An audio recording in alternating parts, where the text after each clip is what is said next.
ਸ਼ਲੋਕ ਲਿਖੈ ਕਤਹਿ ਨਾ ਛੁਟੀਐ ਖਿਨ ਖਿਨ ਭੂਲਨਹਾਰ ਬਖਸ਼ਨਹਾਰ ਬਖਸ਼ ਲੈ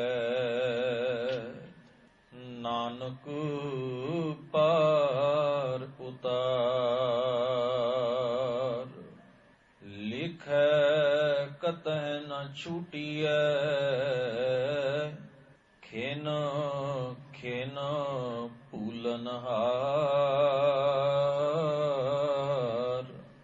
ਬਖਸ਼ਨਹਾਰ ਬਖਸ਼ ਲੈ ਨਾਨਕ ਪਾਰ ਉਤਾਰ। ਪੌੜੀ ਲੂਣ ਹਰਾਮੀ ਗੁਨਹਗਾਰ ਬੇਗਾਨਾ ਅਲਪ ਮਤ ਜੀਉ ਪਿੰਡ ਜਿਨ ਸੁਖ ਦੀਏ ਤਾਹਿ ਨਾ ਜਾਣਤ ਤਤ ਲਾਹ ਮਾਇਆ ਕਾਰਨੇ ਦਹ ਦਿਸ਼ ਢੂੰਡਨ ਜਾਇ ਦੇਵਨਹਾਰ ਦਾਤਾਰ ਪ੍ਰਭ ਨਿਮਖ ਨ ਮਨਹਿ ਬਸਾਇ। ਲਾਲਚ ਝੂਠ ਬਿਕਾਰ ਮੋਹ ਆਸ ਸੰਪੈ ਮਨ ਮਾਹਿ ਲੰਪਟ ਚੋਰ ਨਿੰਦਕ ਮਹਾ ਤਿਨਹੂ ਸੰਗ ਬਿਹਾਇ। ਤੁਧ ਭਾਵੈ ਤਾਂ ਬਖਸ਼ ਲੈ ਖੋਟੇ ਸੰਗ ਖਰੇ ਨਾਨਕ ਪਾਵੈ ਪਾਰ ਬ੍ਰਹਮ ਪਾਹਨ ਨੀਰ ਤਰੇ। ਤੁਧ ਭਾਵੈ ਤਾਂ ਬਖਸ਼ ਲੈ ਖੋਟੇ ਸੰਗ ਖਰੇ ਨਾਨਕ ਭਾਵੈ ਪਾਰ ਬ੍ਰਹਮ ਪਾਹਨ ਨੀਰ ਤਰੇ। ਵਾਹਿਗੁਰੂ ਜੀ ਕਾ ਖਾਲਸਾ ਵਾਹਿਗੁਰੂ ਜੀ ਕੀ ਫਤਿਹ। ਧੰਨ ਧੰਨ ਗੁਰੂ ਗ੍ਰੰਥ ਸਾਹਿਬ ਸੱਚੇ ਪਾਤਸ਼ਾਹ ਮਹਾਰਾਜ ਸਤਿਗੁਰਾਂ ਦੇ ਸਤ ਸੰਗੀ ਜਨੋ, ਅਕਾਲ ਪੁਰਖ ਵਾਹਿਗੁਰੂ ਜੀ ਨੇ ਅਪਾਰ ਬਖਸ਼ਿਸ਼ ਕਿਰਪਾ ਕੀਤੀ ਹੈ। ਧੰਨ ਗੁਰੂ ਅਰਜਨ ਸਾਹਿਬ ਮਹਾਰਾਜ ਦੀ ਪਾਵਨ ਬਾਣੀ 52 ਅੱਖਰੀ ਵਿੱਚੋਂ ਆਪ ਜੀ ਨੇ 52 ਨੰਬਰ ਪੌੜੀ ਅਤੇ ਸ਼ਲੋਕ ਦਾ ਪਾਠ ਦਾਸ ਪਾਸੋਂ ਸ਼ਰਵਣ ਕੀਤਾ ਹੈ। ਗੁਰਮਤ ਵਿੱਚ ਜਦੋਂ ਅਸੀਂ ਸਤਿਗੁਰਾਂ ਦੀ ਪਾਵਨ ਬਾਣੀ ਦਾ ਪਾਠ ਵਿਚਾਰ ਅਧਿਐਨ ਕਰਦੇ ਹਾਂ, ਇਹ ਮੁੱਖ ਗੱਲ ਹੈ ਕਿ ਪਹਿਲੀ ਦਸ਼ਾ ਜਦੋਂ ਅਸੀਂ ਅਕਾਲ ਪੁਰਖ ਦੇ ਸਨਮੁਖ ਗੁਰੂ ਦੇ ਸਨਮੁਖ ਆਉਂਦੇ ਹਾਂ ਤਾਂ ਅਸੀਂ ਗੁਰੂ ਕੋਲੋਂ ਰੱਬੀ ਗੁਣਾਂ ਦੀ ਰੱਬੀ ਨਾਮ ਦੀ ਦਾਤ ਮੰਗਦੇ ਹਾਂ।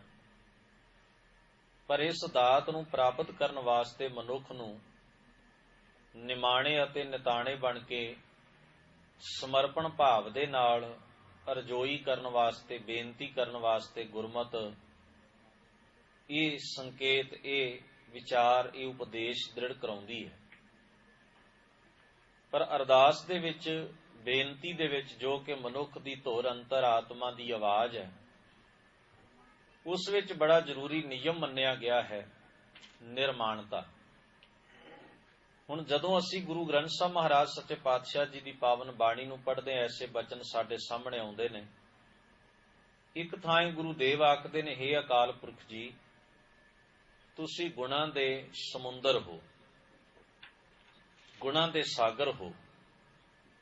ਤੂੰ ਸਾਗਰੋ ਰਤਨਾਗਰੋ, ਰਤਨਾਂ ਦਾ ਭਾਵ ਰੱਬੀ ਗੁਣਾਂ ਦਾ, ਤੂੰ ਗੁਣਾਂ ਦਾ ਰਤਨਾਂ ਦਾ ਭਰਿਆ ਹੋਇਆ ਸਾਗਰ ਹੈ। ਤੂੰ ਸਾਗਰੋ ਰਤਨਾਗਰੋ ਹਉ ਸਾਰ ਨਾ ਜਾਣਾ ਤੇਰੀ ਰਾਮ। ਮੈਂ ਤੇਰੀ ਥਾਂ ਨਹੀਂ ਪਾ ਸਕਦਾ ਔਰ ਨਾ ਹੀ ਮੈਂ ਤੇਰੀ ਸਾਰ ਜਾਣਦਾ ਹਾਂ। ਤੇਰੇ ਵੱਡੇ ਵਜੂਦ ਨੂੰ ਪੂਰਨ ਰੂਪ ਵਿੱਚ ਸਮਝਣ ਦੀ ਮੇਰੇ ਕੋਲ ਸਮਰੱਥਾ ਨਹੀਂ। ਤੇ ਜਦੋਂ ਆਪਣੇ ਆਪ ਬਾਰੇ ਗੱਲ ਕਹੀ, ਉਦੋਂ ਇਹ ਬਚਨ ਮਹਾਰਾਜ ਨੇ ਬਾਣੀ ਵਿੱਚ ਵਰਤੇ ਵੀ ਮੈਂ ਵੀ ਸਮੁੰਦਰ ਦੀ ਨਿਆਈ ਹੀ ਹਾਂ, ਪਰ ਮੈਂ ਔਗਣਾਂ ਨਾਲ ਭਰਿਆ ਹੋਇਆ ਹਾਂ।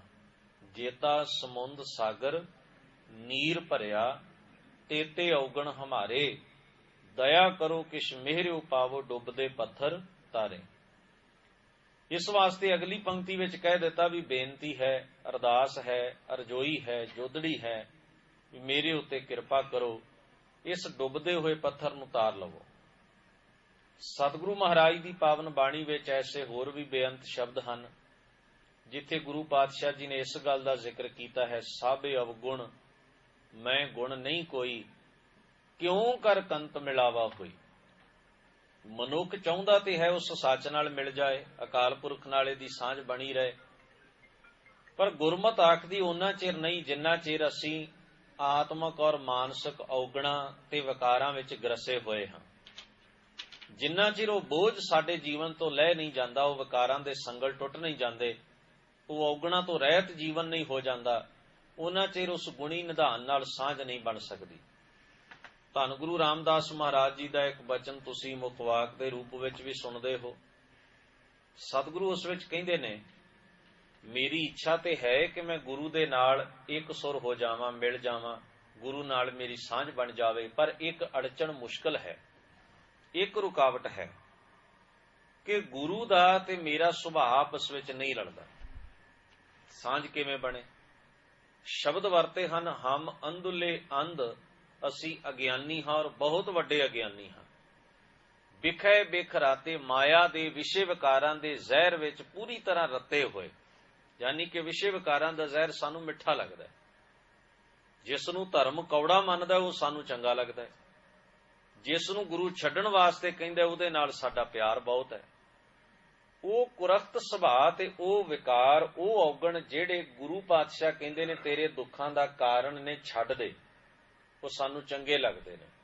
ਔਰ ਚੰਗੇ ਲੱਗਣ ਦਾ ਕਾਰਨ ਇਹ ਹੈ ਵੀ ਉਸ ਨੂੰ ਅਸੀਂ ਇੰਨਾ ਕੁ ਆਪਣੇ ਜੀਵਨ ਵਿੱਚ ਉਸ ਦੀ ਪ੍ਰੈਕਟਿਸ ਕਰ ਲਈ ਹੈ ਵੀ ਹੁਣ ਉਹ ਚੀਜ਼ ਸਾਨੂੰ ਓਪਰੀ ਨਹੀਂ ਲੱਗਦੀ, ਬੁਰੀ ਨਹੀਂ ਲੱਗਦੀ। ਇੱਕ ਬੜੀ ਪਿਆਰੀ ਘਟਨਾ ਇੱਕ ਜਗ੍ਹਾ ਤੋਂ ਪੜ੍ਹੀ ਸੀ। ਕਹਿੰਦੇ ਨੇ ਇੱਕ ਭਿਖਾਰੀ 30-40 ਸਾਲ ਤੋਂ ਇੱਕ ਚੌਂਕ ਚੁਰਾਹੇ ਵਿੱਚ ਬਹਿ ਕੇ ਰੋਜ਼ ਮੰਗਿਆ ਕਰਦਾ, ਔਰ ਰੋਜ਼ ਦੀ ਉਧਰ ਦੀ ਲੰਘਣ ਵਾਲਾ ਕੋਈ ਇੱਕ ਪੈਸਾ, ਕੋਈ ਰੋਟੀ ਦਾ ਇੱਕ ਟੁੱਕੜ, ਕੋਈ ਬ੍ਰੈਡ, ਕੋਈ ਇਸ ਤਰ੍ਹਾਂ ਦੇ ਕੇ ਉਹਨੂੰ ਤੇ ਆਪਣੀ ਸੰਤੁਸ਼ਟੀ ਕਰ ਲੈਂਦੇ ਵੀ ਚਲੋ ਅਸੀਂ ਕਿਸੇ ਦੀ ਮਦਦ ਕੀਤੀ ਹੈ। ਔਰ ਉਹ ਵਿਅਕਤੀ 30-40 ਸਾਲ ਤੋਂ ਮੰਗ ਹੀ ਰਿਹਾ ਸੀ ਆਪਣੀ ਆਦਤ ਮੁਤਾਬਕ। ਜਿਸ ਨੇ ਕਦੀ ਮੰਗਿਆ ਨਾ ਹੋਵੇ ਉਹਦੇ ਵਾਸਤੇ ਮੰਗਣਾ ਕਠਿਨ ਹੈ, ਪਰ ਜਿਹਨੂੰ ਆਦਤ ਬਣ ਜਾਏ ਉਹਦੇ ਵਾਸਤੇ ਗੱਲ ਓਪਰੀ ਨਹੀਂ ਰਹਿ ਜਾਂਦੀ, ਕਿਉਂਕਿ ਉਹਦੀ ਪ੍ਰੈਕਟਿਸ ਇੰਨੀ ਹੋ ਜਾਂਦੀ, ਉਹਨੂੰ ਲੱਗਦਾ ਹੀ ਨਹੀਂ ਕਿ ਮੈਂ ਕੁਝ ਗਲਤ ਕਰ ਰਿਹਾ। ਤੋ ਤੰਦਰੁਸਤ ਹੁੰਦਿਆਂ ਵੀ, ਚੰਗੇ ਭਲੇ ਹੁੰਦਿਆਂ ਵੀ, ਅਰੋਗ ਹੁੰਦਿਆਂ ਵੀ ਬੇਸ਼ੁਮਾਰ ਲੋਕ ਹਨ ਜੋ ਕੇਵਲ ਮੰਗ ਕੇ ਹੀ ਸਾਰ ਰਹੇ ਹਨ। ਔਰ ਐਸੇ ਲੋਕ ਵੀ ਹਨ ਜਿਹੜੇ ਸਰੀਰਕ ਰੂਪ ਵਿੱਚ ਕਿਤੇ ਨਾ ਕਿਤੇ ਪ੍ਰੋਬਲਮ ਦਾ, ਮੁਸ਼ਕਲ ਦਾ ਸ਼ਿਕਾਰ ਨੇ, ਪਰ ਆਪਣੀ ਕਿਰਤ ਕਰਨ ਨੂੰ ਤਰਜੀਹ ਦਿੰਦੇ ਹਨ।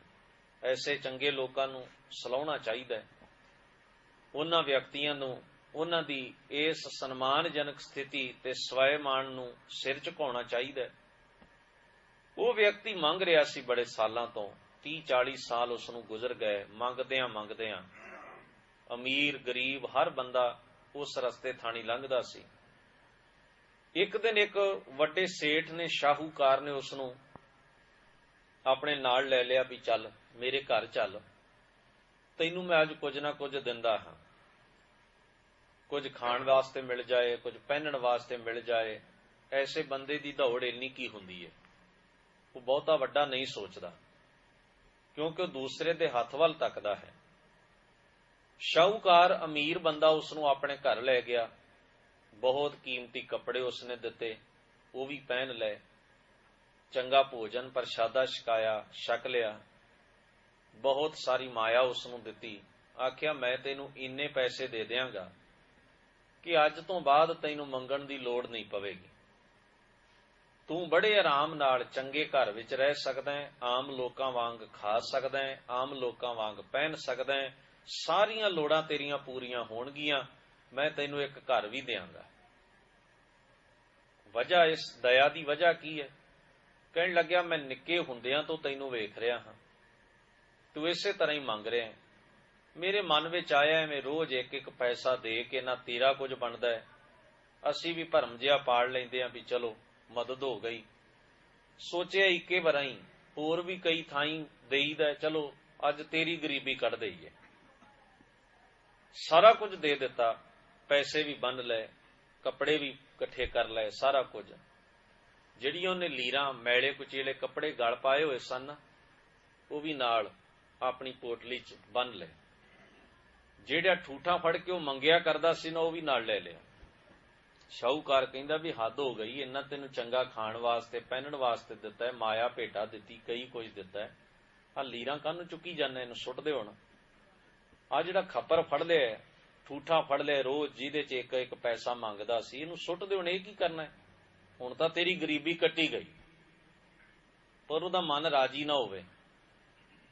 ਆਖਰ ਝਿਜਕਦਿਆਂ ਉਸ ਭਿਖਾਰੀ ਨੇ ਕਹਿ ਹੀ ਦਿੱਤਾ। ਕਹਿਣ ਲੱਗਾ, ਜੀ ਤੁਹਾਨੂੰ ਸੱਚੀ ਗੱਲ ਦੱਸਾਂ, ਇਹ ਲੀਰਾਂ, ਇਹ ਭਾਂਡਾ ਜਿਹਦੇ ਨਾਲ ਮੈਂ ਇੱਕ ਇੱਕ ਪੈਸਾ ਮੰਗਿਆ ਸਾਰੀ ਜ਼ਿੰਦਗੀ, ਮੇਰਾ ਮਨ ਨਹੀਂ ਕਰਦਾ ਵੀ ਇਹਨਾਂ ਨੂੰ ਸੁੱਟ ਦੇਣਾ। ਕਿਉਂ ਨਹੀਂ ਸੁੱਟਣਾ ਚਾਹੁੰਦਾ? ਹੁਣ ਤਾਂ ਤੇਰੀ ਕੰਗਾਲੀ ਨਿਕਲ ਗਈ, ਮੰਗਣ ਦੀ ਲੋੜ ਨਹੀਂ। ਕਹਿਣ ਲੱਗਿਆ, ਜੀ ਹੁਣ ਤੁਸੀਂ ਭਾਵੇਂ ਇੰਨਾ ਕੁਝ ਦੇ ਦਿੱਤਾ ਹੈ, ਪਰ ਜਦੋਂ ਆਹ ਲੀਰਾਂ ਮੈਂ ਗਲ ਤੋਂ ਲਾਹੀਆਂ ਨੇ ਨਾ, ਆਹ ਭਾਂਡਾ ਜਿਹਦੇ ਨਾਲ ਮੈਂ ਭਿਖਾਰੀ ਬਣ ਕੇ ਮੰਗਦਾ ਰਿਹਾ, ਠੂਠਾ, ਹੁਣ ਜਦੋਂ ਤੁਸੀਂ ਸੁੱਟਣ ਦੀ ਗੱਲ ਕਰਦੇ ਹੋ, ਮੈਨੂੰ ਐਵੇਂ ਲੱਗਦਾ ਜਿਵੇਂ ਜ਼ਿੰਦਗੀ ਦੀ ਸਭ ਤੋਂ ਵੱਡੀ ਦੌਲਤ ਮੇਰੇ ਹੱਥੋਂ ਖੋਈ ਜਾ ਰਹੀ ਹੋਵੇ। 30 ਸਾਲ ਮੇਰੇ ਕੋਲ ਰਿਹਾ ਇਹ ਠੂਠਾ, ਪਤਾ ਨਹੀਂ ਕਦੋਂ ਤੋਂ ਇਹ ਲੀਰਾਂ ਪਹਿਨ ਕੇ ਮੈਂ ਆਪਣਾ ਮੰਗਣ ਵਾਲਾ ਪੇਸ਼ਾ ਕਰ ਰਿਹਾ ਹਾਂ। ਇਹ ਚੀਜ਼ ਹੁਣ ਤੁਹਾਡੀ ਦੌਲਤ ਨਾਲੋਂ ਵੱਡੀ ਦੌਲਤ ਲੱਗ ਰਹੀ ਹੈ। ਤੁਸੀਂ ਜੋ ਦਿੱਤਾ ਹੈ ਨਾ, ਉਹਦੀ ਖੁਸ਼ੀ ਤੇ ਹੈ ਹੀ ਹੈ, ਪਰ ਇਹਨਾਂ ਨੂੰ ਸੁੱਟਣ ਦਾ ਗਮ ਜ਼ਿਆਦਾ ਲੱਗ ਰਿਹਾ ਵੀ ਇਹ 30-40 ਸਾਲ ਤੋਂ ਜਿਹੜਾ ਠੂਠਾ ਮੈਂ ਆਪਣੇ ਹੱਥ ਵਿੱਚ ਰੱਖਿਆ, ਇੱਕ ਇੱਕ ਪੈਸਾ ਮੰਗਣ ਲਈ, ਭੀਖ ਮੰਗਣ ਲਈ, ਇਹਨੂੰ ਸੁੱਟਣ ਨੂੰ ਜੀ ਨਹੀਂ ਕਰਦਾ, ਕਿਉਂਕਿ ਇਹਦੇ ਨਾਲ ਹੁਣ ਮਨ ਦੀ ਸੁਰਤ ਦੀ ਸਾਂਝ ਬਣ ਗਈ ਹੈ। ਇਹ ਹੁਣ ਮੇਰੇ ਅੰਦਰ ਪੂਰੀ ਤਰ੍ਹਾਂ ਨਾਲ ਇਹਦਾ ਮੋਹ ਪੈ ਗਿਆ। ਹੁਣ ਇਹਦਾ ਫਾਇਦਾ ਕੋਈ ਨਹੀਂ, ਪਰ ਫਿਰ ਵੀ ਪਤਾ ਨਹੀਂ ਕਿਉਂ ਇੰਨਾ ਲਗਾਵ ਹੈ ਇਸ ਚੀਜ਼ ਨਾਲ।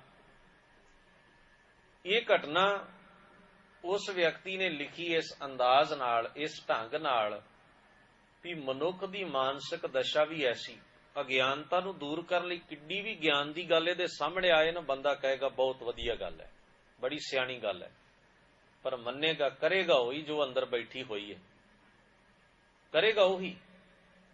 ਅਸੀਂ ਵੀ ਕਈ ਵਾਰ ਪਾਤਸ਼ਾਹ ਦਾ ਸ਼ਬਦ ਸੁਣਦੇ ਹਾਂ ਤੇ ਕਹਿ ਦਿੰਦੇ, ਵਾਹ ਵਾਹ, ਮਹਾਰਾਜ ਨੇ ਕਮਾਲ ਕੀਤੀ ਹੈ ਇਸ ਬਚਨ ਦੇ ਵਿੱਚ, ਪਰ ਕਰਾਂਗੇ ਉਹੀ ਜੋ ਸਾਡੇ ਅੰਦਰ ਹੈ। ਭਾਵੇਂ ਕਹਿ ਦਿੱਤਾ ਵੀ ਕਿੱਡੀ ਵੱਡੀ ਗੱਲ ਕਹੀ, ਕਿੱਡੀ ਸਿਆਣੀ ਗੱਲ ਹੈ, ਕਿੰਨੀ ਮਹਾਨ ਗੱਲ ਹੈ, ਪਰ ਮੰਨਾਂਗੇ ਨਹੀਂ ਉਹਨੂੰ। ਕਿਉਂ ਭਲਾ? ਕਿਉਂਕਿ ਆਪਣਾ ਠੂਠਾ ਜਿਹੜਾ 30 ਸਾਲ ਤੋਂ ਫੜਿਆ ਹੋਇਆ ਨਾ, ਉਹ ਚੰਗਾ ਲੱਗਦਾ।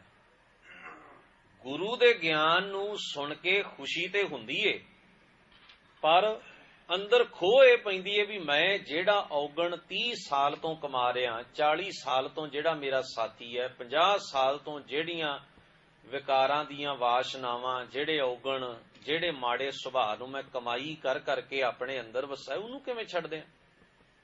ਉਹ ਨਹੀਂ ਛੁੱਟਦਾ। ਇਹ ਮੰਦੀ ਸੰਗਤ ਵਿੱਚੋਂ ਬਾਹਰ ਆਉਣ ਨੂੰ ਜੀ ਨਹੀਂ ਕਰਦਾ। ਬੰਦੇ ਨੂੰ ਆਪਣਾ ਆਪ ਖਾਲੀ ਖਾਲੀ ਲੱਗਦਾ ਹੈ। ਮਨੁੱਖ ਨੂੰ ਐਵੇਂ ਲੱਗਦਾ ਜਿਵੇਂ ਮੇਰਾ ਕੁਝ ਲੁੱਟਿਆ ਜਾ ਰਿਹਾ ਹੈ, ਮੇਰੇ ਕੋਲੋਂ ਕੁਝ ਖੋਇਆ ਜਾ ਰਿਹਾ ਹੈ, ਮੇਰਾ ਕੁਝ ਗਵਾਚਦਾ ਜਾ ਰਿਹਾ ਹੈ। ਇਹ ਬੜੀ ਵੱਡੀ ਗੱਲ ਹੈ, ਬਹੁਤ ਵੱਡੀ। ਇਹੀ ਮਨੁੱਖ ਦੇ ਜੀਵਨ ਦੀ ਸਭ ਤੋਂ ਵੱਡੀ ਰੁਕਾਵਟ ਹੈ ਵੀ ਮਨੁੱਖ ਨੂੰ ਆਪਣੇ ਅੰਤਰ ਆਤਮੇ ਵਿੱਚ, ਆਪਣੇ ਜੀਵਨ ਵਿੱਚ ਜਿਹੜੇ ਉਹਨੇ ਔਗਣ ਕਈ ਚਿਰਾਂ ਤੋਂ ਜਿਨ੍ਹਾਂ ਦੀ ਪ੍ਰੈਕਟਿਸ ਕਰ ਕਰਕੇ ਜਿਹੜੀਆਂ ਗੱਲਾਂ ਸੁਭਾਅ ਦਾ ਹਿੱਸਾ ਬਣਾ ਲਈਆਂ ਨੇ, ਉਹ ਹੁਣ ਛੱਡੀਆਂ ਨਹੀਂ ਜਾ ਰਹੀਆਂ। ਉਹਨਾਂ ਨੂੰ ਛੱਡਣ ਵਿੱਚ ਮੁਸ਼ਕਲ ਤੇ ਅੜਚਣ ਆਉਂਦੀ ਹੈ। ਅਸੀਂ ਇੱਕ ਬਚਨ ਅਕਸਰ ਸਾਂਝਾ ਕਰਦੇ ਹਾਂ, ਇੱਕ ਦੂਸਰੇ ਨਾਲ ਆਪਾਂ ਗੱਲ ਕਰਦੇ ਹਾਂ ਕਿ ਕਈ ਵਾਰ ਬਜ਼ੁਰਗੀ ਦੀ ਅਵਸਥਾ ਵਿੱਚ ਕੋਈ ਗੱਲ ਚੰਗੀ ਨਾ ਅਸੀਂ ਕਰੀਏ, ਜਾਂ ਸੁਭਾਅ ਦੇ ਵਿੱਚ ਅੜਚਣ ਹੁੰਦੀ ਹੈ, ਹਰ ਮਨੁੱਖ ਦੇ ਹੁੰਦੀ ਹੈ, ਤਾਂ ਕਈ ਵਾਰ ਅਸੀਂ ਕਹਿ ਦਿੰਦੇ ਛੱਡੋ ਜੀ ਹੁਣ ਇਹਨੇ ਕਿੱਥੇ ਬਦਲਣਾ। ਕਿਉਂ ਨਹੀਂ ਬਦਲ ਸਕਦਾ? ਗੁਰੂ ਅਮਰਦਾਸ ਮਹਾਰਾਜ ਸੱਚੇ ਪਾਤਸ਼ਾਹ 62 ਸਾਲ ਦੀ ਉਮਰ ਵਿੱਚ ਧੰਨ ਗੁਰੂ ਅੰਗਦ ਸਾਹਿਬ ਮਹਾਰਾਜ ਦੇ ਕੋਲ ਆਏ ਸਨ। 72 ਸਾਲ ਦੀ ਉਮਰ ਤੱਕ ਉਹਨਾਂ ਨੇ ਘਾਲਣਾ ਕੀਤੀ, ਕਮਾਈ ਕੀਤੀ। ਗੁਰੂ ਪਾਤਸ਼ਾਹ ਨੇ ਗੁਰਤਾ ਗੱਦੀ ਦੀ ਦਾਤ ਬਖਸ਼ੀ। ਜੀਵਨ ਕਿਤੇ ਵੀ ਬਦਲ ਸਕਦਾ, ਪਰ ਪਤਾ ਹੈ ਅੜਚਨ ਕੀ ਹੈ। ਇਹਦੇ ਵਾਸਤੇ ਬੜੀ ਵੱਡੀ ਘਾਲਣਾ ਦੀ ਲੋੜ ਪੈਂਦੀ ਹੈ, ਆਪਣੇ ਆਪ ਨੂੰ ਤਬਦੀਲ ਕਰਨ ਵਾਸਤੇ। ਬਦਲ ਸਕਦਾ ਹੈ, ਪੋਸੀਬਿਲਿਟੀ ਹੈ, ਸੰਭਵ ਹੈ ਕਿ ਮਨੁੱਖ ਆਪਣੇ ਜੀਵਨ ਵਿੱਚੋਂ ਉਹ ਚੀਜ਼ਾਂ ਕੱਢ ਲਵੇ ਜਿਹੜੀਆਂ ਗੁਰੂ ਚੰਗੀਆਂ ਨਹੀਂ ਚਾਹੁੰਦਾ ਤੇ ਉਹ ਵਸਾ ਲਵੇ ਜੋ ਗੁਰੂ ਚਾਹੁੰਦਾ ਹੈ। ਪਰ ਇਹਦੇ ਵਾਸਤੇ ਜ਼ੋਰ ਜਮਾਈ ਆਪਣੇ ਆਪ ਨਾਲ ਬੜੀ ਤਕੜੀ ਕਰਨੀ ਪੈਂਦੀ ਹੈ। ਤੇ ਜਿਨ੍ਹਾਂ ਨੇ ਧਾਰਨਾ ਬਣਾਈ ਨਾ ਵੀ ਬਸ ਹੁਣ ਕਿੱਥੋਂ ਬਦਲਣਾ ਇਹਨਾਂ ਨੇ, ਉਹ ਇਸ ਕਰਕੇ ਬਣੀ ਹੈ ਕਿ ਇੰਨੀ ਗੱਲ ਪੱਕ ਗਈ, ਆਦਤ ਇੰਨੀ ਪੱਕੀ ਬਣ ਗਈ ਹੈ ਵੀ ਹੁਣ ਏਡੀ ਛੇਤੀ ਛੱਡਣੀ ਬੜੀ ਔਖੀ ਹੈ ਤੇ ਛਡਾਉਣੀ ਵੀ ਬੜੀ ਔਖੀ ਹੈ। ਇਸ ਕਰਕੇ ਅਕਸਰ ਲੋਕਾਂ ਦੀ ਇਹ ਧਾਰਨਾ ਬਣ ਜਾਂਦੀ ਹੈ ਔਰ ਬਣੀ ਹੋਈ ਹੈ। ਇਸ ਨੂੰ ਮੰਨਿਆ ਜਾਂਦਾ ਹੈ ਵੀ ਹੁਣ ਬਜ਼ੁਰਗ ਨੇ, ਹੁਣ ਕੀ ਕਹਿਣਾ, ਛੱਡੋ ਪਰੇ। ਹੁਣ ਤੁਸੀਂ ਬੱਚੇ ਤੇ ਜ਼ੋਰ ਲਾਓ ਜਿੰਨਾ ਲਾ ਸਕਦੇ ਹੋ, ਤੁਸੀਂ ਯੰਗ ਏਜ ਨੌਜਵਾਨ ਦੇ ਉੱਤੇ ਜ਼ੋਰ ਲਾਓ ਜਿੰਨਾ ਲਾ ਸਕਦੇ ਹੋ। ਹੁਣ ਬਜ਼ੁਰਗ ਨੇ ਵਿਚਾਰੇ ਨੇ ਕੀ ਬਦਲਣਾ? ਇਹ ਵਜ੍ਹਾ ਇਸ ਕਰਕੇ ਹੈ ਵੀ ਆਦਤ ਬਣ ਗਈ, ਪੱਕ ਗਈ ਗੱਲ, ਇੰਨੀ ਵਾਰ ਉਹਦੀ ਪ੍ਰੈਕਟਿਸ ਹੋ ਚੁੱਕੀ ਹੈ। ਹੁਣ ਯਕਦਮ ਜੇ ਤੁਸੀਂ ਕਹੋ ਵੀ ਆਹ ਗੱਲ ਛੱਡ ਦਿਓ ਤੇ ਔਖੀ ਹੋ ਜਾਂਦੀ, ਕਠਿਨ ਹੋ ਜਾਂਦੀ। ਪਰ ਗੁਰੂ ਗ੍ਰੰਥ ਸਾਹਿਬ ਮਹਾਰਾਜ ਕਹਿੰਦੇ ਨੇ ਵੀ ਐਸਾ ਨਹੀਂ ਵੀ ਛੱਡੀ ਨਹੀਂ ਜਾ ਸਕਦੀ, ਪੋਸੀਬਿਲਿਟੀ ਹੈ, ਸੰਭਵਤਾ ਹੈ ਵੀ ਇਹ ਔਗਣ ਛੱਡਿਆ ਜਾ ਸਕਦਾ ਹੈ। ਤੁਹਾਨੂੰ ਗੁਰੂ ਗ੍ਰੰਥ ਸਾਹਿਬ ਮਹਾਰਾਜ ਦੀ ਬਾਣੀ ਵਿੱਚ 2 ਸ਼ਲੋਕ ਨੇ, ਇੱਕ ਸ਼ੇਖ ਫਰੀਦ ਸਾਹਿਬ ਦਾ ਤੇ ਇਸੇ ਸ਼ਲੋਕ ਦੇ ਅਗਲੇ ਪਾਸੇ ਤੀਸਰੇ ਪਾਤਸ਼ਾਹ ਗੁਰੂ ਅਮਰਦਾਸ ਮਹਾਰਾਜ ਦਾ ਸ਼ਲੋਕ ਹੈ। ਸ਼ੇਖ ਫਰੀਦ ਸਾਹਿਬ ਨੇ ਇੱਕ ਸ਼ਲੋਕ ਵਿੱਚ ਕਿਹਾ, ਕਾਲੀ ਜਿਨੀ ਨਾ ਰਾਵਿਆ ਧੌਲੀ ਰਾਵੈ ਕੋਏ, ਕਰ ਸਾਈਂ ਸਿਉ ਪਿਰਹੜੀ ਰੰਗ ਨਵੇਲਾ ਹੋਏ। ਆਖਿਆ ਜਿਨ੍ਹਾਂ ਨੇ ਭਾਵ ਬਚਪਨ ਤੇ ਜਵਾਨੀ ਦੀ ਉਮਰ ਵਿੱਚ ਸੱਚ ਦੇ ਨਾਲ ਪ੍ਰੀਤ ਸਾਂਝ ਨਹੀਂ ਪਾਈ, ਰੱਬੀ ਗੁਣ ਇਕੱਠੇ ਨਹੀਂ ਕੀਤੇ, ਕੋਈ ਚੰਗਿਆਈ, ਕੋਈ ਭਲਾ, ਕੋਈ ਪਰਉਪਕਾਰ ਕਮਾਇਆ ਨਹੀਂ, ਪ੍ਰੈਕਟਿਸ ਨਹੀਂ ਕੀਤੀ। ਧੌਲੀ ਰਾਵੈ ਕੋਏ, ਧੌਲੀ ਦਾ ਮਤਲਬ ਹੁੰਦਾ ਜਦੋਂ ਓਵਰ ਏਜ, ਓਲਡ ਏਜ ਹੋ ਜਾਏ ਬੰਦਾ, ਜਦੋਂ ਜਵਾਨੀ ਦੀ ਦਹਲੀਜ਼ ਤੋਂ ਅੱਗੇ ਲੰਘ ਜਾਏ ਗੱਲ, ਉਸ ਵੇਲੇ। ਹੁਣ ਫਰੀਦ ਸਾਹਿਬ ਨੇ ਇਹ ਨਹੀਂ ਕਿਹਾ ਵੀ ਕੋਈ ਕਰ ਨਹੀਂ ਸਕਦਾ, ਕਹਿੰਦੇ ਕੋਈ। ਫਿਰ ਵਿਰਲੇ ਬੰਦੇ ਹੁੰਦੇ ਨੇ ਜਿਹੜੇ ਆਪਣੇ ਆਪ ਨੂੰ ਬਦਲਣ ਵਾਸਤੇ ਪੂਰੀ ਤਾਕਤ ਝੋਂਕ ਦਿੰਦੇ ਨੇ। ਇਸ ਵਾਸਤੇ ਪ੍ਰੇਰਣਾ ਕੀਤੀ, ਕਹਿੰਦੇ ਕਰ ਸਾਈਂ ਸਿਉ ਪਿਰਹੜੀ, ਰੱਬ ਨਾਲ ਪਿਆਰ ਕਰ, ਰੰਗ ਨਵੇਲਾ ਤੇਰੇ ਜੀਵਨ ਦਾ ਨਵਾਂ ਰੰਗ ਬਣੇ। ਹੁਣ ਇਹਦੇ ਅੱਗੇ ਤੀਸਰੇ ਪਾਤਸ਼ਾਹ ਦਾ ਸ਼ਲੋਕ ਹੈ। ਇਹ ਸ਼ਲੋਕ ਪਹਿਲੇ ਸ਼ਲੋਕ ਦੀ ਵਿਆਖਿਆ ਕਰਦਿਆਂ ਲਿਖਿਆ। ਜਿਹੜੀ ਗੱਲ ਅਖੀਰ ਉੱਤੇ ਕਹਿ ਦਿੱਤੀ ਨਾ ਫਰੀਦ ਸਾਹਿਬ ਨੇ ਵੀ ਧੌਲੀ ਰਾਵੈ ਕੋਏ, ਉਹਦੀ ਵਿਆਖਿਆ ਹੋਣੀ ਬੜੀ ਜ਼ਰੂਰੀ ਸੀ। ਵੀ ਕੋਈ ਇਹਦਾ ਮਤਲਬ ਭੁਲੇਖੇ 'ਚ ਇਹ ਨਾ ਸਮਝ ਲਵੇ ਵੀ ਸ਼ਾਇਦ ਸ਼ੇਖ ਫਰੀਦ ਸਾਹਿਬ ਇਹ ਕਹਿੰਦੇ ਨੇ ਵੀ ਇਸ ਉਮਰ ਵਿੱਚ ਜਾ ਕੇ ਬੰਦਾ ਬਦਲ ਨਹੀਂ ਸਕਦਾ। ਅੱਗੇ ਫਿਰ ਹੁਣ ਤੀਸਰੇ ਪਾਤਸ਼ਾਹ ਦਾ ਆਪਣਾ ਤਜਰਬਾ ਹੈ, ਉਹਨਾਂ ਨੇ ਉਹ ਤਜਰਬਾ ਆਪਣਾ ਸਾਂਝਾ ਜ਼ਰੂਰ ਕੀਤਾ, ਨਾਲੇ ਸ਼ਲੋਕ ਦੀ ਅੱਗੇ ਵਿਆਖਿਆ ਵੀ ਕਰ ਦਿੱਤੀ। ਕਹਿੰਦੇ ਨੇ ਕਾਲੀ ਧੌਲੀ ਸਾਹਿਬ ਸਦਾ ਹੈ। ਸੱਚ ਤੇ ਉਹੀ ਹੈ, ਸੱਚ ਤੇ ਨਹੀਂ ਨਾ ਬਦਲਦਾ, ਸੱਚ ਪੁਰਾਣਾ ਹੋਵੇ ਨਾ ਹੀ, ਸੱਚ ਸਦਾ ਹੀ ਨਵਾਂ ਹੈ। ਉਹ ਸੱਚ ਜਵਾਨੀ 'ਚ ਵੀ ਉਹੀ ਹੈ, ਬਚਪਨੇ 'ਚ ਵੀ ਉਹੀ ਹੈ, ਉਹ ਸੱਚ ਬੁਢੇਪੇ ਵਿੱਚ, ਬਜ਼ੁਰਗੀ ਦੀ ਅਵਸਥਾ 'ਚ ਵੀ ਉਹੀ ਹੈ। ਉਹਨਾਂ ਕਿਹਾ ਕਾਲੀ ਧੌਲੀ ਸਾਹਿਬ ਸਦਾ ਹੈ, ਪਰ ਕੰਡੀਸ਼ਨ ਹੈ ਜੇ ਕੋ ਚਿੱਤ ਕਰੇ। ਬਸ ਜੇ ਕੋਈ ਉਹਨੂੰ ਆਪਣੇ ਚਿੱਤ ਵਿੱਚ ਵਸਾ ਲਵੇ ਸਹੀ, ਹਰ ਇੱਕ ਦਾ ਭਲਾ ਹੋ ਸਕਦਾ। ਉਹ ਇੱਕੋ ਜਿਹਾ ਕਿਸੇ ਜਿੱਥੇ ਤੂੰ ਖਲੋਤਾ ਨਾ ਇੱਥੋਂ ਹੀ ਸਫ਼ਰ ਸ਼ੁਰੂ ਕਰ ਦੇ। ਇਹ ਨਾ ਵੇਖ ਮੇਰੀ ਹੁਣ ਉਮਰ ਆ ਹੈ, ਮੈਂ ਇਸ ਪੜਾਅ ਤੇ ਹਾਂ, ਇਸ ਪੜਾਅ ਤੇ ਨਹੀਂ ਹਾਂ। ਵੇਖੋ ਸਾਡੇ ਕੋਲ ਕਿੱਡਾ ਵੱਡਾ ਪ੍ਰਮਾਣ ਹੈ।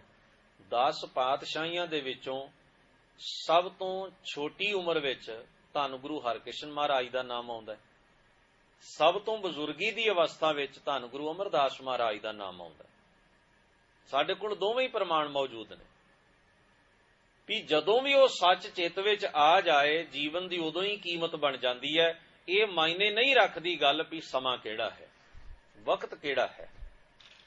ਇਸ ਵਾਸਤੇ ਆਖਿਆ ਕਾਲੀ ਧੌਲੀ ਸਾਹਿਬ ਸਦਾ ਹੈ, ਜੇ ਕੋ ਚਿੱਤ ਕਰੇ ਆਪਣਾ ਲਾਇਆ ਪਿਰਮ ਨ ਲੱਗਈ, ਜੇ ਲੋਚੈ ਸਭ ਕੋਏ, ਇਹ ਪਿਰਮ ਪਿਆਲਾ ਖਸਮ ਕਾ ਜੈ ਭਾਵੈ ਤੈਂ ਦੇ। ਇਹ ਤਾਂ ਬਖਸ਼ਿਸ਼ ਦਾ ਦਰ ਹੈ। ਜਦੋਂ ਬਖਸ਼ਿਸ਼ ਹੁੰਦੀ ਹੈ, ਰਹਿਮਤ ਹੁੰਦੀ ਹੈ, ਮਨੁੱਖ ਉਤੋਂ ਹੀ ਆਪਣਾ ਸਫ਼ਰ ਜਿਹੜਾ ਸੱਚ ਵਾਲੇ ਪਾਸੇ ਸ਼ੁਰੂ ਕਰ ਲੈਂਦਾ, ਪ੍ਰਵਾਨ ਹੋ ਜਾਂਦਾ ਹੈ, ਸਫਲਾ ਹੋ ਜਾਂਦਾ ਹੈ। ਗਰੀਬ ਨਵਾਜ ਪਾਤਸ਼ਾਹ ਜੀ ਇਹ ਬਚਨ ਜਦੋਂ ਸਾਨੂੰ ਬਾਣੀ ਦੇ ਰਾਹੀਂ ਸਮਝਾਉਂਦੇ ਨੇ ਵੀ ਔਖਾ ਇਸ ਕਰਕੇ ਹੈ ਵੀ ਜਿਹੜੀ ਚੀਜ਼ ਅਸੀਂ ਪ੍ਰੈਕਟਿਸ ਕਰ ਲਈ, ਕਮਾ ਲਈ, ਉਹ ਸਾਨੂੰ ਚੰਗੀ ਲੱਗਣ ਲੱਗ ਪੈਂਦੀ ਹੈ, ਉਹਦੇ ਨਾਲ ਸਾਡੀ ਮਾਨਸਿਕ ਆਤਮਿਕ ਸਾਂਝ ਬਣ ਜਾਂਦੀ ਹੈ, ਉਹ ਸਾਡੇ ਸੁਭਾਅ ਤੇ ਸੰਸਕਾਰ ਬਣ ਜਾਂਦੀ ਹੈ। ਇਸ ਵਾਸਤੇ ਉਹਨੂੰ ਬਦਲ ਲੈਣਾ ਥੋੜਾ ਕਠਿਨ ਹੋ ਜਾਂਦਾ, ਔਖਾ ਹੋ ਜਾਂਦਾ। ਭਾਈ ਸੱਤਾ ਤੇ ਬਲਵੰਡ ਜੀ ਦੀ ਵਾਰ ਹੈ ਰਾਗ ਰਾਮਕਲੀ ਦੇ ਵਿੱਚ, ਉਹਦੇ ਵਿੱਚ ਉਹਨਾਂ ਨੇ ਬੜਾ ਪਿਆਰਾ ਸ਼ਬਦ ਵਰਤਿਆ ਕਿ ਗੁਰੂ ਨਾਨਕ ਮਹਾਰਾਜ ਨੇ ਭਾਈ ਲਹਿਣਾ ਜੀ ਦੇ ਜੀਵਨ ਨੂੰ ਬਦਲ ਦਿੱਤਾ। ਉੱਤੇ ਸ਼ਬਦ ਵਰਤਿਆ, ਮਤ ਗੁਰ ਆਤਮ ਦੇਵ ਦੀ ਖੜਗ ਜ਼ੋਰ ਪਰਾ ਕੋਈ ਜੀਦ ਹੈ।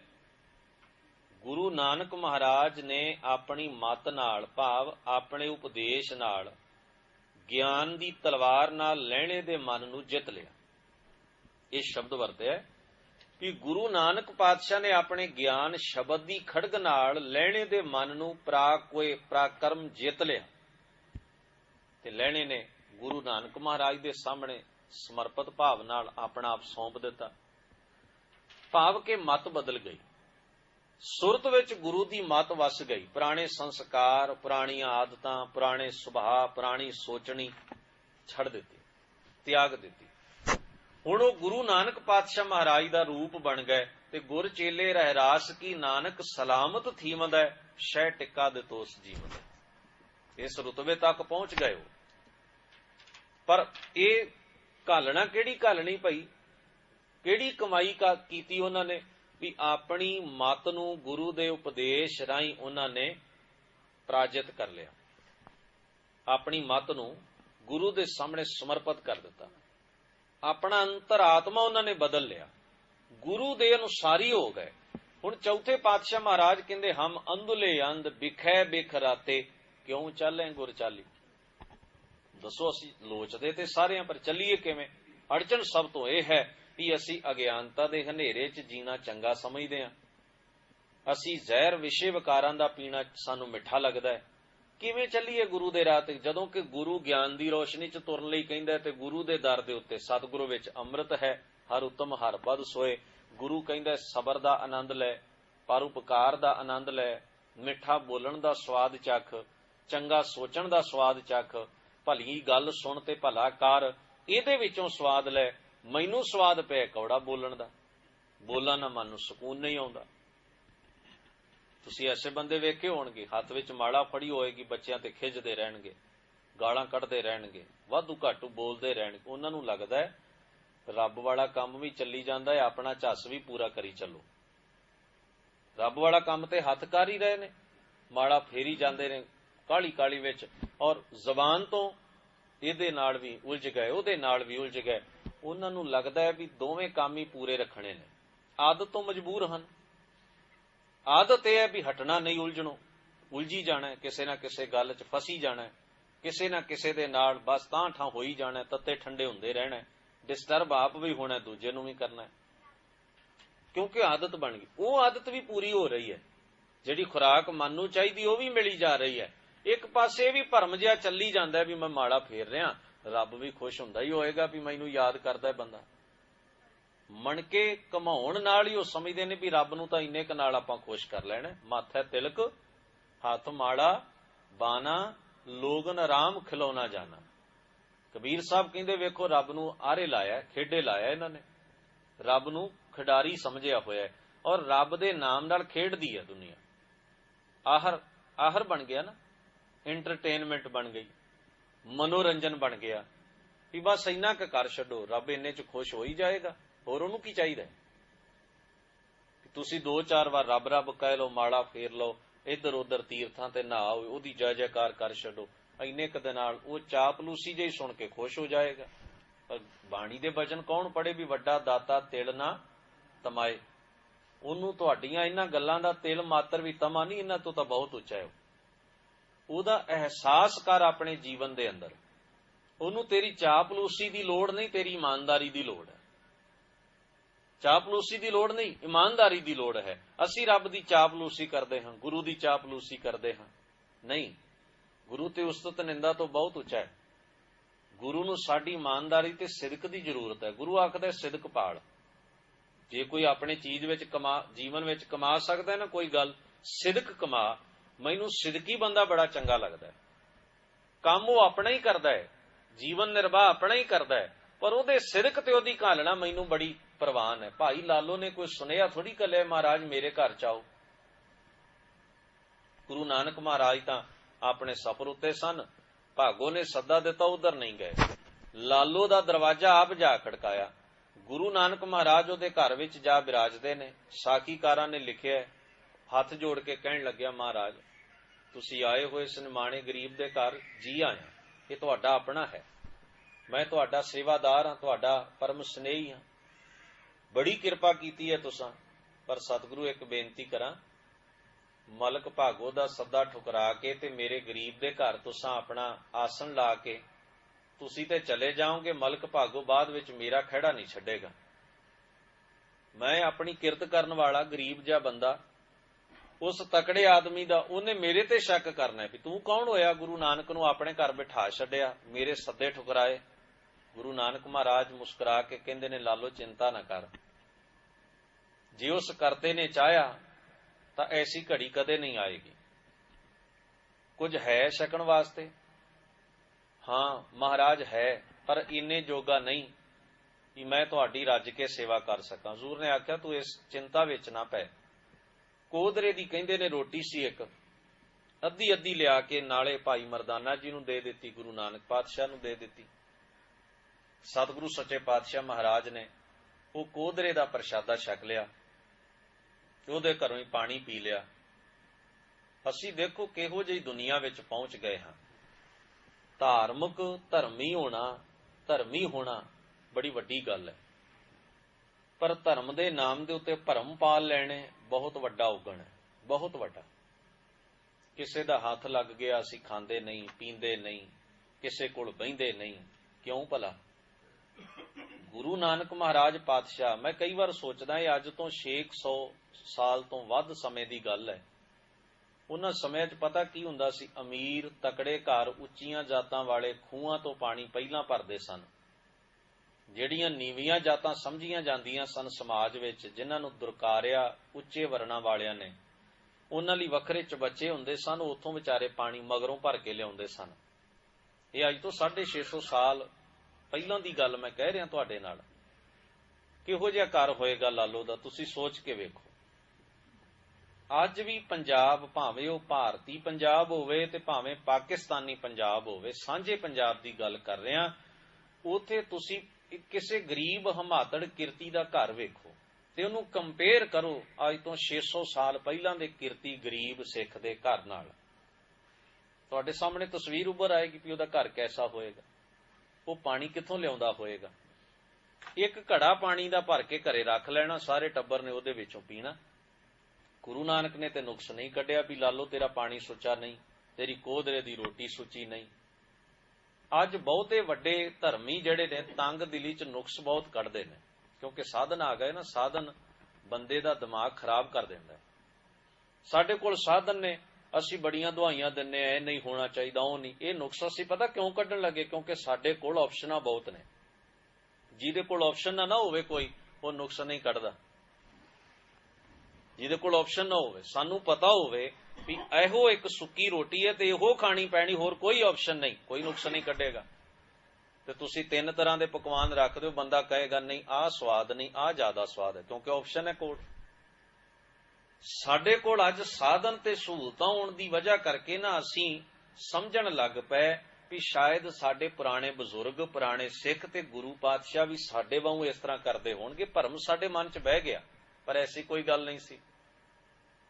ਗੁਰੂ ਹਰਿਰਾਏ ਮਹਾਰਾਜ ਦੀ ਸਾਖੀ ਆਉਂਦੀ ਹੈ, ਘੋੜੇ ਤੇ ਬੈਠਿਆ ਹੋਏ ਇੱਕ ਗਰੀਬ ਮਾਈ ਕੋਲੋਂ ਉਹਨਾਂ ਨੇ ਪ੍ਰਸ਼ਾਦਾ ਮੰਗ ਕੇ ਬੈਠਿਆ ਹੋਏ ਹੱਥ ਤੇ ਰੱਖ ਕੇ ਛਕ ਲਿਆ ਸੀ। ਉਸ ਗੁਰੂ ਦੇ ਸਿੱਖ ਅੱਜ ਸੈਂਕੜੇ ਨੁਕਸ ਕੱਢਦੇ ਨੇ, ਕਿਉਂਕਿ ਆਪਸ਼ਨਾਂ ਬਹੁਤੀਆਂ ਨੇ ਉਹਨਾਂ ਦੇ ਕੋਲ, ਸਾਹਮਣੇ ਹੈ ਬਹੁਤ ਕੁਝ। ਹਰ ਗੱਲ ਵਿੱਚ ਉਹ ਮਰਿਆਦਾ ਨੂੰ ਲਿਆ ਕੇ ਫਸਾਉਣ ਦੀ ਕੋਸ਼ਿਸ਼ ਕਰਦੇ ਨੇ, ਜਿਹੜੀ ਉਹਨਾਂ ਨੇ ਆਪ ਘੜੀ ਹੋਈ ਹੈ, ਗੁਰੂ ਦੀ ਬਣਾਈ ਹੋਈ ਨਹੀਂ। ਗੁਰੂ ਤੇ ਸਫਾਈ ਤੇ ਸਾਦਗੀ ਦੀ ਗੱਲ ਕਰਦਾ, ਭੇਦਭਾਵ ਤਾਂ ਅਸੀਂ ਪੈਦਾ ਕਰ ਲਿਆ। ਉੱਚੇ ਨੀਵੇਂ ਦੇ, ਸ਼ੁੱਧ ਅਸ਼ੁੱਧ ਦੇ, ਇਹ ਭਾਵ ਅਸੀਂ ਪੈਦਾ ਕੀਤੇ ਨੇ, ਇਹ ਗੁਰੂ ਕਾਲ ਦੇ ਨਹੀਂ, ਨਾ ਹੀ ਗੁਰਮਤਿ ਇਹਨਾਂ ਨੂੰ ਪ੍ਰਵਾਨ ਕਰਦੀ ਹੈ। ਖੈਰ, ਸਤਿਗੁਰੂ ਗੁਰੂ ਨਾਨਕ ਮਹਾਰਾਜ ਸੱਚੇ ਪਾਤਸ਼ਾਹ ਆਪ ਉਸ ਦੇ ਘਰ ਵਿੱਚ ਜਾਂਦੇ ਹਨ। ਔਰ ਉਸ ਨੂੰ ਮਾਣ ਤੇ ਸਨਮਾਨ ਦਿੰਦੇ ਹਨ, ਉਸ ਦੀ ਇਮਾਨਦਾਰੀ, ਉਸ ਦੇ ਸਿਦਕ ਦੀ ਵਜ੍ਹਾ ਕਰਕੇ। ਔਰ ਤੁਸੀਂ ਕੀ ਸੋਚਦੇ ਹੋ, ਜਿਹਦੀ ਰੋਟੀ ਮਸਾਂ ਪੂਰੀ ਹੁੰਦੀ ਹੈ, ਵਿਚਾਰਾ ਜਿਸ ਸਿੱਖ ਨੂੰ ਮਲਕ ਭਾਗੋ ਵਾਲੇ ਵਰਗੇ ਲੋਕ ਲੁੱਟਦੇ ਵੀ ਹੋਣ ਤੇ ਮਾੜਾ ਨੀਚ ਵੀ ਕਹਿੰਦੇ ਹੋਣ, ਤੁਹਾਨੂੰ ਲੱਗਦਾ ਕੋਈ ਬਹੁਤ ਵੱਡੇ ਲੰਗਰ ਲਾ ਕੇ ਉਹ ਰੱਬ ਦੀ ਖੁਸ਼ੀ ਲੈਂਦਾ ਹੋਏਗਾ? ਬਹੁਤ ਵੱਡੇ ਧਰਮ ਗ੍ਰੰਥ ਪੜ੍ਹ ਕੇ, ਪਾਠ ਪਠਨ ਕਰਕੇ, ਲੰਮੀਆਂ ਲੰਮੀਆਂ ਯਾਤਰਾਵਾਂ ਕਰਕੇ, ਮਜ਼ਦੂਰ ਯਾਤਰਾ ਤੇ ਚਲਾ ਜਾਏ, ਟੱਬਰ ਭੁੱਖਾ ਮਰ ਜਾਂਦਾ। ਇਹ ਉਹਦੇ ਵੱਸ ਦਾ ਕੰਮ ਨਹੀਂ, ਉਹਨਾਂ ਦੇ ਵੱਸ ਦਾ ਕੰਮ ਹੈ ਜਿਨ੍ਹਾਂ ਦੀ ਜੇਬ 'ਚ 4 ਪੈਸੇ ਨੇ, ਘਰੇ ਸਰਦਾ, ਉਹ ਯਾਤਰਾਵਾਂ ਕਰ ਸਕਦੇ ਨੇ, ਉਹ ਤੀਰਥ ਨਹਾ ਸਕਦੇ ਨੇ, ਉਹ ਲੰਗਰ ਲਾ ਸਕਦੇ ਨੇ, ਉਹ ਪੂਜਾ ਪਾਠ ਕਰਵਾ ਸਕਦੇ ਨੇ। ਕਿਰਤੀ ਦੇ ਵੱਸ ਦੀ ਗੱਲ ਨਹੀਂ ਹੈ। ਜਿਹਦੇ ਘਰ ਰੋਟੀ 2 ਡੰਗ ਦੀ ਮਸਾਂ ਪਕਣੀ ਹੈ, ਲੋੜ ਮਸਾਂ ਪੂਰੀ ਹੋਣੀ ਹੈ, ਇਹਦਾ ਮਤਲਬ ਜਿਹੜੇ ਅਸੀਂ ਮੰਨੇ ਵੀ ਹੈ ਆਹ ਕੰਮ ਕਰੀਏ ਤੇ ਧਰਮੀ ਹੋਈਦਾ, ਕਿਰਤੀ ਤੇ ਧਰਮੀ ਹੋ ਹੀ ਨਹੀਂ ਸਕਦਾ। ਗਰੀਬ ਦੇ ਵੱਸ ਦੀ ਤਾਂ ਗੱਲ ਹੀ ਨਹੀਂ ਧਰਮੀ ਹੋਣਾ। ਪਰ ਗੁਰੂ ਨਾਨਕ ਮਹਾਰਾਜ ਉਹਦੇ ਕੋਲ ਪਤਾ ਕਿਉਂ ਗਏ?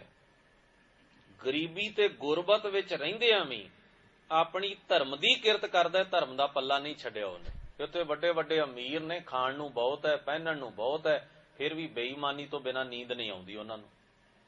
ਲੁੱਟ ਕੇ ਹੀ ਖਾਣਾ, ਫਿਰ ਵੀ ਚੋਰੀ ਕਰਨੀ ਹੈ, ਝੂਠ ਬੋਲਣਾ ਹੀ ਬੋਲਣਾ ਹੈ, ਰਿਸ਼ਵਤ ਲੈਣੀ, ਹਰ ਚੀਜ਼ ਘਰ ਵਿੱਚ ਮੌਜੂਦ ਹੈ, ਫਿਰ ਵੀ ਇਹ ਲੁੱਟ ਖਸੁੱਟ ਛੱਡਣ ਨੂੰ ਤਿਆਰ ਨਹੀਂ। ਉਹਦੇ ਕੋਲ ਮਸਾਂ ਗੁਜ਼ਾਰਾ ਹੁੰਦਾ, ਫਿਰ ਵੀ ਇਮਾਨਦਾਰੀ ਤੇ ਧਰਮ ਦਾ ਪੱਲਾ ਉਹਨੇ ਨਹੀਂ ਛੱਡਿਆ। ਗੁਰੂ ਨੇ ਆਖਿਆ, ਮਰਦ ਹੈ ਤੂੰ ਅਸਲ ਮਰਦ ਹੈ, ਤੂੰ ਅਸਲ ਧਰਮੀ ਹੈ। ਤੇਰੇ ਵਿੱਚ ਉਹ ਖੂਬੀ ਹੈ ਜਿਹੜੀ ਕਿਸੇ ਕਿਸੇ ਮਨੁੱਖ ਚ ਹੁੰਦੀ, ਔਰ ਇਹ ਖੂਬੀ ਜੇ ਹਰ ਮਨੁੱਖ ਚ ਆ ਜਾਏ, ਸੰਸਾਰ ਸੁਖੀ ਹੋ ਜਾਏ। ਵੇਖੋ ਮਲਕ ਭਾਗੋ ਕੋਲ ਕਿੰਨਾ ਕੁਝ ਹੈ, ਫਿਰ ਵੀ ਲੁੱਟ ਕੇ ਖਾਣ ਨੂੰ ਚੰਗਾ ਸਮਝਦਾ, ਕਿਉਂਕਿ ਤਾਕਤ ਹੈ ਕੋਲ, ਪਾਵਰ ਹੈ ਕੋਲ। ਇਸ ਕਰਕੇ ਗੁਰੂ ਮਹਾਰਾਜ ਨੇ ਐਸੇ ਕਿਰਤੀ, ਧਰਮ ਦੀ ਕਿਰਤ ਨੂੰ ਅਸੂਲ ਬਣਾਇਆ। 3 ਅਸੂਲਾਂ ਚ ਇੱਕ ਅਸੂਲ ਇਹ ਵੀ ਕਿਹਾ ਮਹਾਰਾਜ ਨੇ, ਅਕਾਲ ਪੁਰਖ ਦਾ ਨਾਮ ਜਪਣਾ, ਧਰਮ ਦੀ ਕਿਰਤ ਕਰਨੀ ਤੇ ਵੰਡ ਕੇ ਛਕਣਾ। 3 ਅਸੂਲਾਂ ਚ ਇੱਕ ਅਸੂਲ ਇਹ ਸਤਿਗੁਰਾਂ ਨੇ ਕਾਇਮ ਕੀਤਾ। ਸੋ ਗਰੀਬ ਨਵਾਜ ਸਤਿਗੁਰੂ ਧੰਨ ਗੁਰੂ ਰਾਮਦਾਸ ਮਹਾਰਾਜ ਪਾਤਸ਼ਾਹ ਕਹਿੰਦੇ ਨੇ, ਕਿਵੇਂ ਗੁਰੂ ਦੇ ਰਾਹ ਤੇ ਚੱਲੀਏ? ਸਾਂਝ ਤੇ ਤਦੋਂ ਬਣੇ ਨਾ, ਗੁਰੂ ਕਹਿੰਦਾ ਹੈ ਚਾਨਣ ਵਿੱਚ ਤੁਰ, ਮੈਂ ਹਨੇਰੇ ਚ ਰਹਿਣ ਦਾ ਆਦੀ ਹਾਂ। ਗੁਰੂ ਕਹਿੰਦਾ ਹੈ ਅੰਮ੍ਰਿਤ ਪੀ, ਗੁਣਾਂ ਦਾ, ਰੱਬੀ ਨਾਮ ਦਾ, ਸੱਚ ਦਾ, ਮੈਂ ਵਿਸ਼ੇ ਵਿਕਾਰਾਂ ਦਾ, ਜ਼ਹਿਰ ਪੀਣ ਦਾ ਆਦੀ ਹਾਂ। ਕਿਉਂ ਚੱਲੇ ਗੁਰ ਚਾਲੇ? ਹੁਣ ਪੁੱਛੀਏ ਮਹਾਰਾਜ ਜੀ ਦਾ ਫਿਰ ਹੱਲ ਕੀ ਹੈ? ਕਹਿੰਦੇ ਨੇ, ਸਤਿਗੁਰ ਦਇਆ ਕਰੇ ਸੁਖ ਦਾਤਾ, ਹਮ ਲਾਵੈ ਆਪਨ ਪਾਲੀ, ਗੁਰ ਸਿੱਖ ਮੀਤ ਚਲੋ ਗੁਰ ਚਾਲੀ, ਜੋ ਗੁਰ ਕਹੈ ਸੋਈ ਭਲ ਮਾਨੋ, ਹਰ ਹਰ ਕਥਾ ਨਿਰਾਲੀ। ਗੁਰੂ ਦੇ ਕਹੇ ਹੋਏ ਬੋਲ ਨੂੰ ਹੌਲੀ ਹੌਲੀ ਮੰਨਣ ਦੀ, ਸਮਝਣ ਦੀ, ਅਪਣਾਉਣ ਦੀ ਕੋਸ਼ਿਸ਼ ਵਿੱਚ ਲੱਗੀਏ। ਹੌਲੀ ਹੌਲੀ ਸੁਭਾਅ ਵੈਸਾ ਬਣ ਜਾਏਗਾ ਜੈਸਾ ਗੁਰੂ ਚਾਹੁੰਦਾ। ਉਹ ਆਦਤਾਂ ਬਦਲ ਜਾਣਗੀਆਂ, ਅੰਦਰੋਂ ਸਾਡੀ ਬਣਤਰ ਬਦਲ ਜਾਏਗੀ, ਸਾਡੇ ਅੰਦਰ ਦੇ ਔਗਣ ਨਿਕਲ ਜਾਣਗੇ। ਜੇ ਗੁਣ ਹੋਣ ਤਾਂ ਕੱਟੀਆਂ ਸੇ ਭਾਈ ਸੇ ਵੀਰ, ਜੇ ਗੁਣ ਆ ਗਏ ਜੀਵਨ ਵਿੱਚ, ਔਗਣਾਂ ਦੀਆਂ ਜੰਜੀਰਾਂ ਟੁੱਟ ਜਾਣਗੀਆਂ। ਤਾਂ ਗੁਰੂ ਮਹਾਰਾਜ ਬਖਸ਼ਿਸ਼ ਕਰਦੇ ਨੇ, ਹੇ ਮਨੁੱਖ, ਜੇ ਤੇਰੇ ਮੰਦੇ ਕਰਮਾਂ ਦਾ ਲੇਖਾ ਹੋਣਾ ਸ਼ੁਰੂ ਹੋ ਜਾਏ ਨਾ, ਵੀ ਤੂੰ ਕਿੰਨਾ ਕੁ ਮੰਦਾ ਕੀਤਾ ਹੈ, ਕਿੰਨਾ ਕੁ ਚੰਗਾ ਕੀਤਾ। ਅਸੀਂ ਵੈਸੇ ਬੇਨਤੀ ਮੈਂ ਅੱਗੇ ਵੀ ਕੀਤੀ, ਚੰਗਾ ਤੇ ਗਿਣਾ ਦਿੰਨੇ ਆ ਅਸੀਂ, ਮਹਾਰਾਜ ਪਾਠ ਕੀਤਾ, ਮਹਾਰਾਜ ਸੇਵਾ ਕੀਤੀ, ਮਹਾਰਾਜ ਦਾਨ ਦਿੱਤਾ, ਮਹਾਰਾਜ ਫਲਾਣੇ ਦੀ ਮਦਦ ਕੀਤੀ। ਇਹ ਕੋਈ ਨਹੀਂ ਆ ਕੇ ਕਹਿੰਦਾ ਮਹਾਰਾਜ ਇੰਨੀ ਰਿਸ਼ਵਤ ਵੀ ਲਈ, ਇੰਨੀ ਚੋਰੀ ਵੀ ਕੀਤੀ, ਫਲਾਣੇ ਭਰਾ ਨਾਲ ਬੇਈਮਾਨੀ ਵੀ ਕੀਤੀ, ਇੰਨੇ ਝੂਠ ਵੀ ਬੋਲੇ। ਇਹ ਕਹਿਣ ਦੀ ਹਿੰਮਤ ਨਹੀਂ ਹੈ। ਕਿਉਂ ਕਹੀਏ ਅਸੀਂ? ਕਿਉਂਕਿ ਅਸੀਂ ਤੇ ਗੁਰੂ ਨੂੰ ਜਿਤਾਉਣ ਆਏ ਆ, ਵੀ ਵੇਖਿਆ ਅਸੀਂ ਭਲਾ ਕੀਤਾ, ਉਪਕਾਰ ਕੀਤਾ। ਮੰਨਣ ਥੋੜੀ ਆਏ ਆ ਵੀ ਅਸੀਂ ਕੀ ਆ। ਅਸੀਂ ਕੋਈ ਭੱਟ ਕੀਰਤ ਵਰਗੇ ਗੁਰਸਿੱਖ ਥੋੜੀ ਆ ਵੀ ਇਹ ਕਹਿ ਦਈਏ ਹਮ ਅਵਗੁਣ ਭਰੇ, ਇੱਕ ਗੁਣ ਨਾ ਹੀ ਅਵਗੁਣ ਨੇ ਸਾਡੇ ਵਿੱਚ, ਇੱਕ ਵੀ ਗੁਣ ਨਹੀਂ ਸਾਡੇ ਚ। ਇਹ ਸਾਹਸ ਬੜਾ ਉੱਚਾ ਕਰਨਾ ਪੈਂਦਾ। ਅੰਮ੍ਰਿਤ ਛਾੜ ਬਿਖੈ ਬਿਖ ਖਾਈ, ਮਾਇਆ ਮੋਹ ਭਰਮ ਪੈ ਭੂਲੇ, ਸੁਤ ਦਾਰਾ ਸਿਉ ਪ੍ਰੀਤ ਲਗਾਈ, ਇੱਕ ਉਤਮ ਪੰਥ ਸੁਨਿਓ ਗੁਰ ਸੰਗਤ, ਤਿਹ ਮਿਲੰਤ ਜਮ ਤਰਾਸ ਮਿਟਾਈ, ਇੱਕ ਅਰਦਾਸ ਭਾਟ ਕੀਰਤ ਕੀ, ਗੁਰੂ ਰਾਮਦਾਸ ਰਾਖੋ ਸ਼ਰਨਾਈ। ਬੜੀ ਮਹਾਨ ਗੱਲ ਹੈ। ਗੁਰੂ ਰਾਮਦਾਸ ਮਹਾਰਾਜ ਸਾਹਿਬ ਸਤਿਗੁਰਾਂ ਦੀ ਉਸਤਤੀ ਵਿੱਚ ਸਵਈਆ ਉਚਾਰਨ ਕੀਤਾ, ਔਰ ਅੰਮ੍ਰਿਤਸਰ ਦੀ ਧਰਤੀ ਉੱਤੇ ਭੱਟ ਕੀਰਤ ਦੀ ਸ਼ਹੀਦੀ ਹੋਈ। ਕੈਸਾ ਅਜੀਬ ਸਬਬ ਹੈ ਇਤਿਹਾਸ ਦਾ। ਖੈਰ, ਗਰੀਬ ਨਵਾਜ ਸਤਿਗੁਰੂ ਧੰਨ ਗੁਰੂ ਅਰਜਨ ਸਾਹਿਬ ਕਹਿੰਦੇ ਨੇ, ਲੇਖੈ ਕਤਹਿ ਨਾ ਛੂਟੀ ਹੈ। ਜੇ ਲੇਖਾ ਜੋਖਾ ਹਿਸਾਬ ਕਿਤਾਬ ਹੋਵੇ ਤੇ ਛੁੱਟ ਨਹੀਂ ਸਕਾਂਗੇ।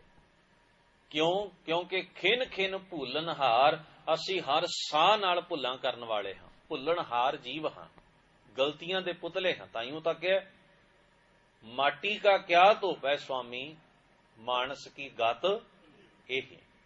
ਤੋ ਗਰੀਬ ਨਵਾਜ ਆਖਦੇ ਨੇ ਬਖਸ਼ਣਹਾਰ, ਬਖਸ਼ ਲੈ।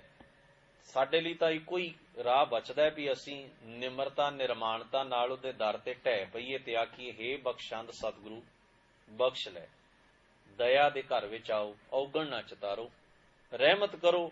ਜਿਵੇਂ ਵੀ ਸਾਡਾ ਪਾਰ ਉਤਾਰਾ ਹੁੰਦਾ, ਨਾਨਕ ਪਾਰ ਉਤਾਰ, ਸਾਡਾ ਪਾਰ ਉਤਾਰਾ ਕਰੋ। ਪੌੜੀ ਵਿੱਚ ਆਖਦੇ ਨੇ ਲੂਣ ਹਰਾਮੀ। ਲੂਣ ਹਰਾਮੀ ਦਾ ਮਤਲਬ ਹੁੰਦਾ ਹੈ ਖਾ ਕੇ ਹਰਾਮ ਕਰਨਾ, ਭਾਵ ਜਿਸ ਨੇ ਸਾਨੂੰ ਪਾਲਿਆ ਹੋਵੇ, ਜਿਸ ਦਾ ਨਮਕ ਖਾਦਾ ਹੋਵੇ, ਉਸ ਦੀ ਨਮਕ ਹਲਾਲੀ, ਉਹਦੀ ਵਫਾਦਾਰੀ ਕਰਨ ਦੀ ਬਜਾਏ ਉਹਦੇ ਵਿਸ਼ਵਾਸ ਤੇ ਯਕੀਨ ਨੂੰ ਤੋੜ ਦੇਣਾ, ਇਹ ਕਿਰਤ ਘਣਤਾ ਕਹੀ ਜਾਂਦੀ ਹੈ।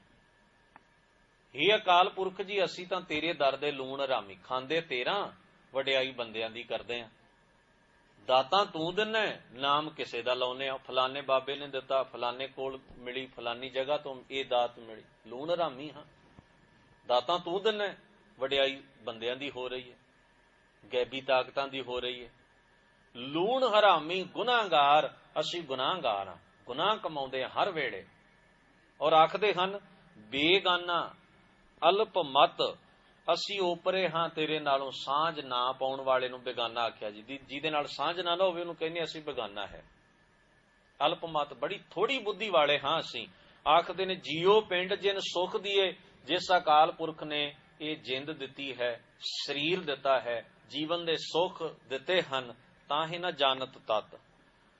ਉਸ ਨੂੰ ਰਤੀ ਭਰ ਵੀ ਨਹੀਂ ਜਾਣਦੇ, ਉਹਦਾ ਕਦੇ ਨਾਮ ਹੀ ਨਹੀਂ ਚਿਤਾਰਦੇ, ਉਹਦੇ ਪਰਉਪਕਾਰਾਂ ਨੂੰ ਚੇਤੇ ਹੀ ਨਹੀਂ ਕਰਦੇ। ਲਾਹਾ ਮਾਇਆ ਕਾਰਣੇ ਦਹ ਦਿਸ਼ ਢੂੰਡਣ ਜਾਏ।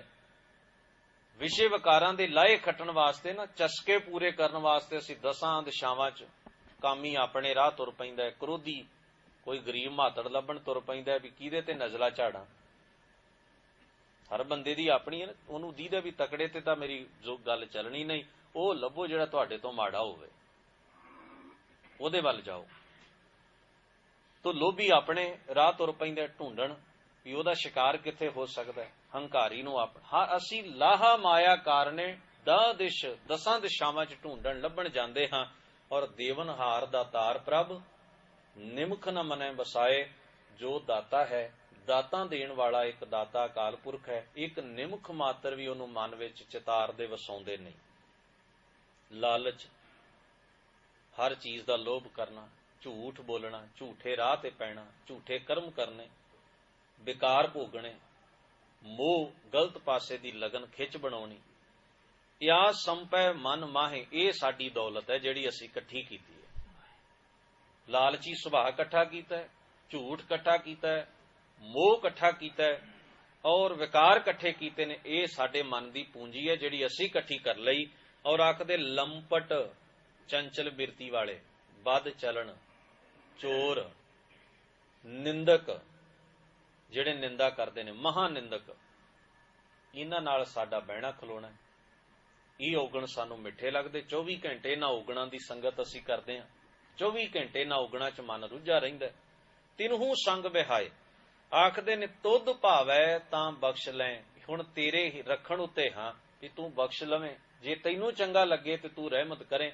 ਅਸੀਂ ਤੇ ਜੋ ਹਾਂ ਤੇਰੇ ਸਾਹਮਣੇ ਬਿਆਨ ਕਰ ਦਿੱਤਾ ਵੀ ਆਹ ਹਾਂ ਅਸੀਂ। ਪਰ ਇਹ ਯਕੀਨ ਵੀ ਹੈ ਵੀ ਤੂੰ ਸਾਡੇ ਵਰਗੇ ਪਤਤਾਂ ਨੂੰ, ਵਿਕਾਰਾਂ 'ਚ ਖਚਤ ਹੋਇਆਂ ਨੂੰ, ਗੁਨਾਹਗਾਰਾਂ ਨੂੰ ਬਖਸ਼ ਵੀ ਲੈਣਾ। ਤਾਈਏ ਤੇ ਤੇਰੇ ਸਾਹਮਣੇ ਆ ਕੇ ਅਸੀਂ ਆਪਣਾ ਆਪ ਬਿਆਨ ਕੀਤਾ। ਤੁਧ ਭਾਵੈ ਤਾਂ ਬਖਸ਼ ਲੈ, ਖੋਟੇ ਸੰਗ ਖਰੇ, ਆਪਣੇ ਖਰੇ ਪਿਆਰਿਆਂ ਦੇ ਨਾਲ ਸਾਨੂੰ ਤੂੰ ਖੋਟਿਆਂ ਨੂੰ ਵੀ ਖਰੇ ਕਰ ਸਕਦਾ ਹੈ ਆਪਣੀ ਸੰਗਤ ਨਾਲ। ਨਾਨਕ ਭਾਵੈ ਪਾਰ ਬ੍ਰਹਮ, ਹੈ ਨਾਨਕ ਜੇ ਵਾਹਿਗੁਰੂ ਅਕਾਲ ਪੁਰਖ ਦੀ ਰਹਿਮਤ ਹੋਵੇ ਨਾ, ਉਹਦੇ ਗੁਣਾਂ ਦੀ ਦਾਤ ਗੁਰੂ ਦੀ ਕਿਰਪਾ ਨਾਲ ਮਿਲ ਜਾਏ ਤਾਂ ਆਖਦੇ ਨੇ ਪਾਹਨ ਨੀਰ ਤਰੇ, ਇਹ ਪੱਥਰ ਵੀ ਪਾਣੀ ਤੇ ਤਰ ਜਾਂਦੇ ਨੇ। ਭਾਵੇਂ ਵੀ ਜਿਨ੍ਹਾਂ ਦੇ ਚਾਂਸ ਨਹੀਂ, ਜਿਨ੍ਹਾਂ ਦੇ ਸਾਡੇ ਵਰਗੇ ਬੰਦਿਆਂ ਦੇ ਭਲੇ ਦੀ ਕੋਈ ਉਮੀਦ ਹੀ ਨਹੀਂ, ਐਸੇ ਪੱਥਰਾਂ ਨੂੰ ਵੀ ਹੇ ਅਕਾਲ ਪੁਰਖ ਜੀ ਸੰਸਾਰ ਭਵਜਲ ਤੋਂ ਤੁਸੀਂ ਪਾਰ ਉਤਾਰਾ ਕਰਨ ਦੀ ਬਖਸ਼ਿਸ਼ ਕਰ ਦਿੰਦੇ ਹੋ। ਗੁਰੂ ਮਹਾਰਾਜ ਰਹਿਮਤ ਕਰਨ। ਸਤਿਗੁਰਾਂ ਦਾ ਇਹ ਬਚਨ ਸਾਡੇ ਜੀਵਨ ਦਾ ਹਿੱਸਾ ਬਣੇ। ਹੋਈਆਂ ਭੁੱਲਾਂ ਚੁੱਕਾਂ ਦੀ ਖਿਮਾ ਧੰਨ ਗੁਰੂ ਗ੍ਰੰਥ ਸਾਹਿਬ ਮਹਾਰਾਜ ਜੀ ਬਖਸ਼ਿਸ਼ ਕਰਨ। ਅਦਬ ਸਹਿਤ ਗੁਰੂ ਫਤਿਹ ਪ੍ਰਵਾਨ ਕਰੋ ਜੀ। ਵਾਹਿਗੁਰੂ ਜੀ ਕਾ ਖਾਲਸਾ, ਵਾਹਿਗੁਰੂ ਜੀ ਕੀ ਫਤਿਹ।